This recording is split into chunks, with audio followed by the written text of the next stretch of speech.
Friends, today we will work on a basic walkthrough DB2 part 4. In this part, we will continue further on our practice using SQL statements to enter data and then retrieve data and see how it goes. Please have a look at the data that we prepared. There should be something that I might miss something or whatever, right? You can let me know.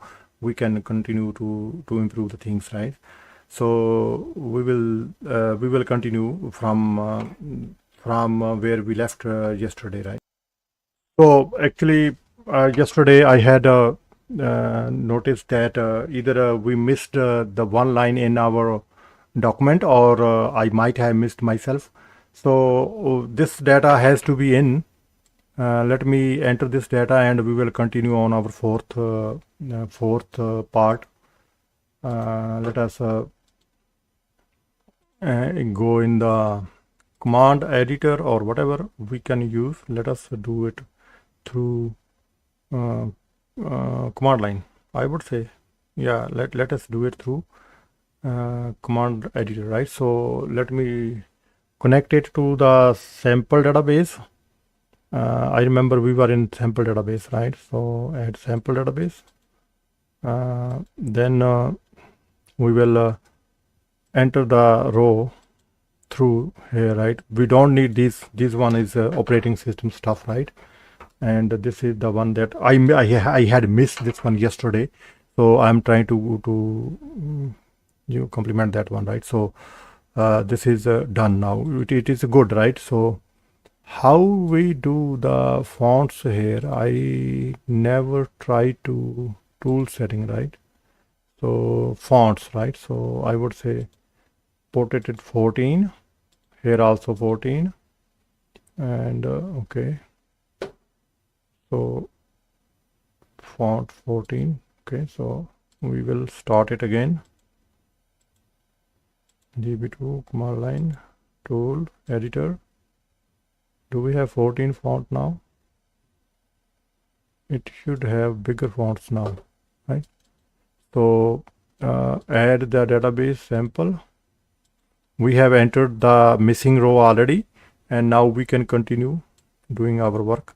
Make sure we pay attention to this is a database connection string, right? Connection when we made the connection, this is output of that request, right? So basic walkthrough DB2 part 4, which part 4 means portion 4 that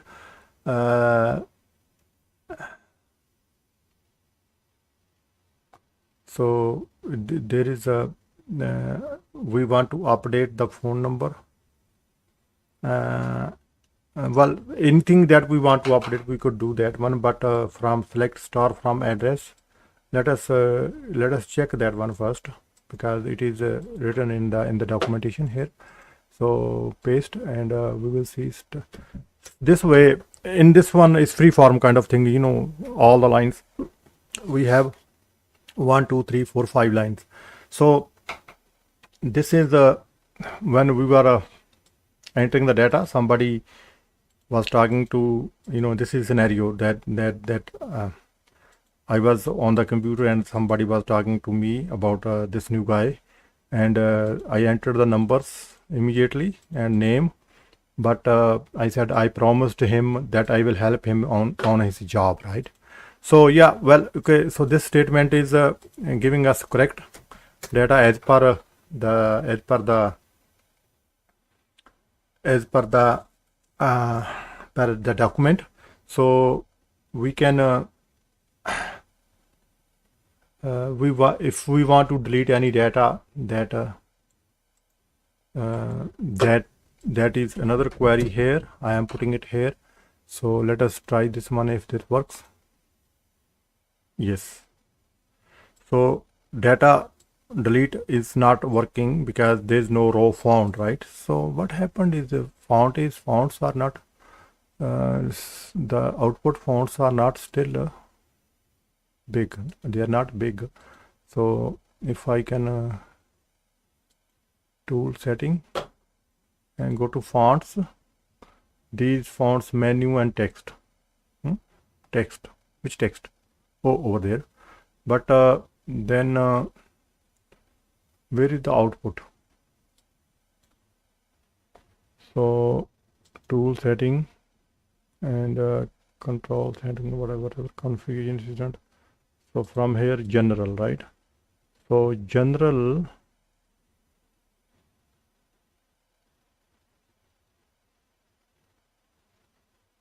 documentation is that documentation font.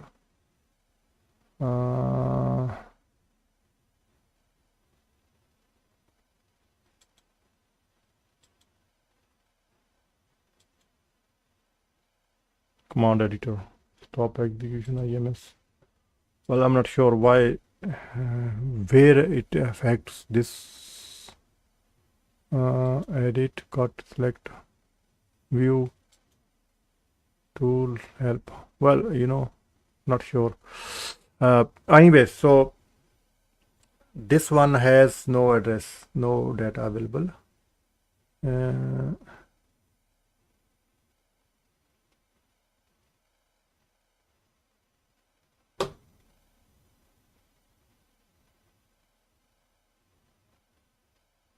Then we can, if there is anything, any mismatch or any data wrong, then we can delete from address, because address, there was no row that has this last name, right?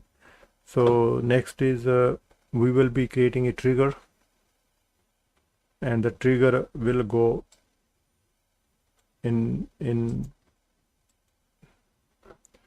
trigger can be created from here, I believe. So let us try this trigger statement here. So is there any quotations are fine here? Well, you know what? Yeah, the quotations are fine here, right? So let us try to run it.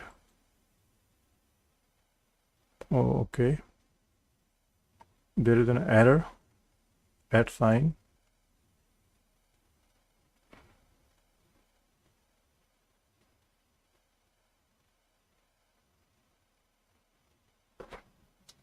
Can we remove this one and try? Yeah, create. Yeah, trigger has been created. So after this trigger, we have yeah, trigger has been created. We can do it from command line as well, but we have created through the command editor. Now we will insert some data and we will see it how it responds. We will try to enter some bad data, and then we will see how it responds, like that not matching with our specifications, that will pass through the trigger. So then it will stop that, it will block there. So this is about testing the trigger, right? So well, see, there is an error, there is an error, the application error came with this error. So this data is not good, so it will not go through. Now with the next data that I will provide will have another issue, and which will raise something, like raise some kind of error, right? So then we will try that one as well. Okay, so the one that we tried, this one is now we have modified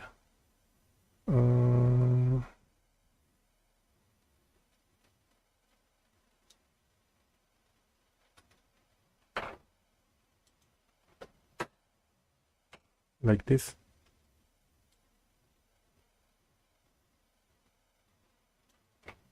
Now this will give another error because the trigger is taking care of two things, right? So when you press this one, then SQL Theater application defined, exception is showing up, right, with this data. So this trigger will not let bad data go through it, right? So then we will create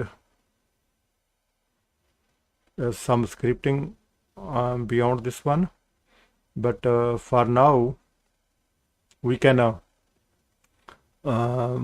try to enter a good data. We are going to improve the data according to the trigger logic. So the last line, that last entry, that trigger will let it go through is this one.